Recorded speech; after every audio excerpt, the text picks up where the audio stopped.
Want to enable standby feature on your iPhone? It is quick and easy.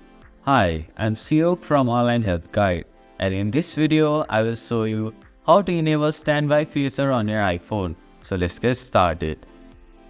First, open the Settings app. Scroll down and go to the Standby section. Finally, tap on the toggle switch right next to the standby option to turn it on. When the switch turns green, standby feature is now turned on in your iPhone. And this is how you can enable standby feature on iPhone. Thank you for watching Online Help Guide. Hope this video was helpful. If it was, then hit the like button and comment down if you have any questions or feedback. Also, if you are new to our channel, please subscribe and hit the bell icon so that you don't miss our upcoming videos.